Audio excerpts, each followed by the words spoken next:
Oi to the oi, and welcome back to PickItUpGaming, you lovely bunch of clownfish. You know, the film, Nemo, his dad Marvin, great film, makes you cry though. But anywho, hope you had a good week, / weekend, and hope you are keeping safe during these strange times.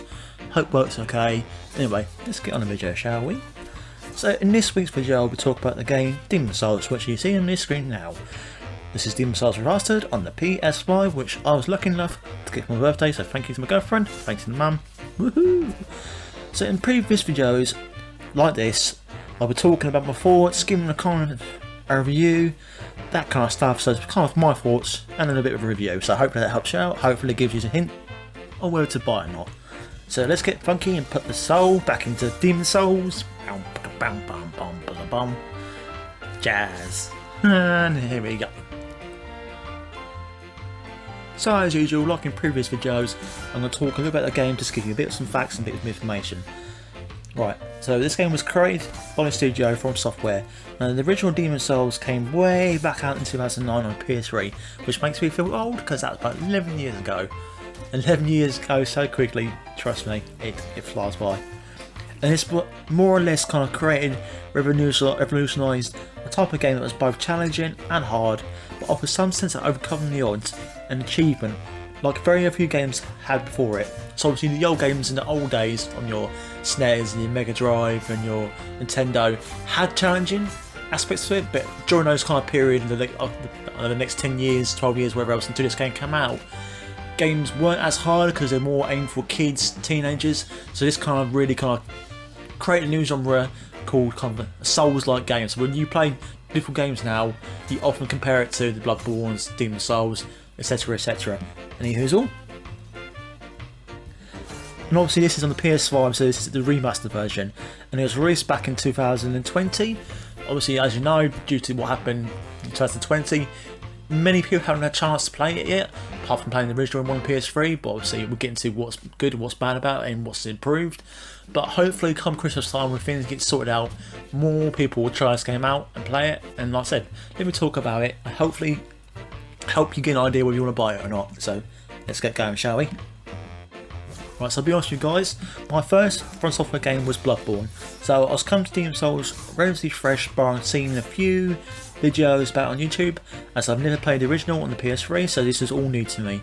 But I understood the challenges I might face, dying many times and having to explore the worlds, and I know that all too well, with shortcuts, retracing your steps, having to go for the same areas again and again to miss all the nooks and crannies. So I've said, coming to this game, I knew what to expect, so it wasn't too much of a shock for me. And also, since obviously Bloodborne, I played Sekiro, I've played Dark Souls 1 through 3, and I'm really looking forward to Elden Ring, so I'm a big fan of the series, but I have to try and give it a bit of an objective view coming to Demon's Souls, the remake, the remaster even. So the remake looks fantastic and it handles brilliantly. As you can tell, it's been a launch title, it had to be on peak, so all the areas and worlds feel alive and look amazing in both visual modes, so you can have a 60 frames per FPS, and another one's cinematic, I believe. I haven't tried the other one, but obviously go to pick it, whether you want it to run smooth or look brilliant, it's nice to have the option, but like I said, it runs fantastically. All the NPCs look amazing, bar some strange facial animations, making them look a bit exaggerated, but obviously it's new.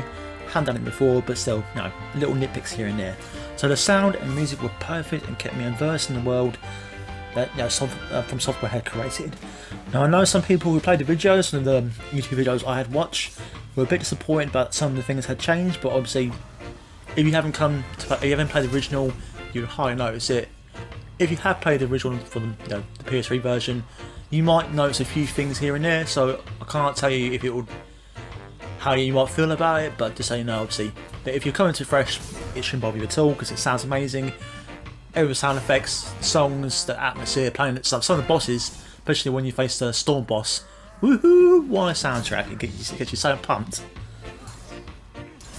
Right, so the big thing about From Software games, so in terms of difficulty, it's still challenging even for those who have played Dark Souls and the other games in the series, like Bloodborne or Sekiro. And it'll be even more challenging for someone it's the first entry to the series for them. So bear in mind when you do buy this game, if you haven't played anything like those kind of Souls-like games like the Neos, Bloodborne, Sekiro's, like games I mentioned. It's not too bad.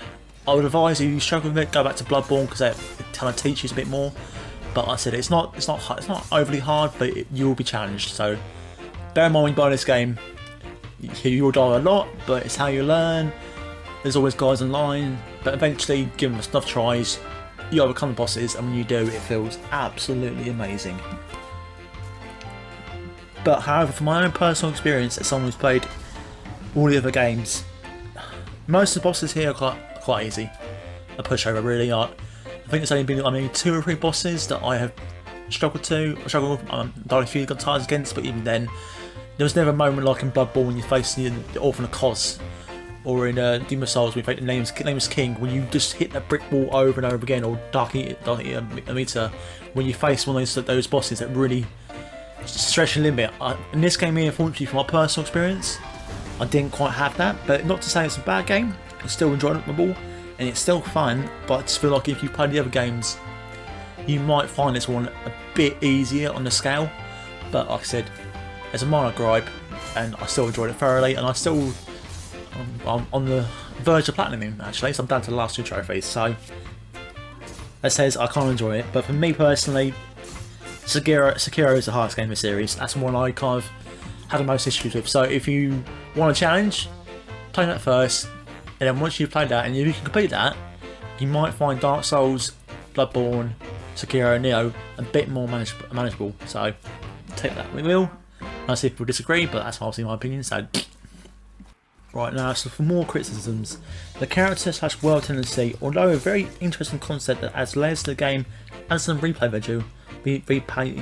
value, that is not fun, is never explained all that much. Now I know games like these kind of games from software don't hold your hand, don't explain all that much, but it's just frustrating when you come into it and there's nothing there to kind of guide you or even put you in the right direction, so that's a bit of annoyance for it. And obviously the journey from the archstones to the boss fights can be incredibly frustrating. In some areas, due to lack of shortcuts, additional archstones, it's frustrating going from a boss fight, losing a boss fight and having to travel a long way to get back to it, and that's frustrating.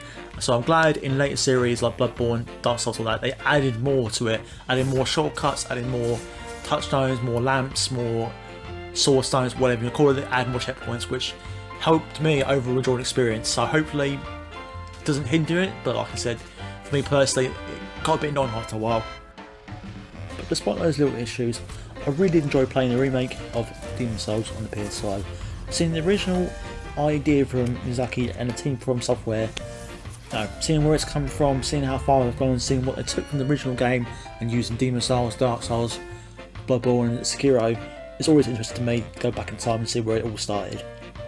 So all in all, I'll give Demon Souls 8 out of 10, and I honestly would recommend it to anyone who can eventually get a PS5, hopefully around Christmas or early next year. So, and give this game a try, and although it's 60 quid, maybe cheaper by then, I think you'll get enough out of it, enough enjoyment and enough value to play it again and again and again, and go back to it now and again. So, and also, if you enjoy it, you might enjoy the other games in the series, so there you go, bit of advice, I think you will. They're great games, challenging but fun.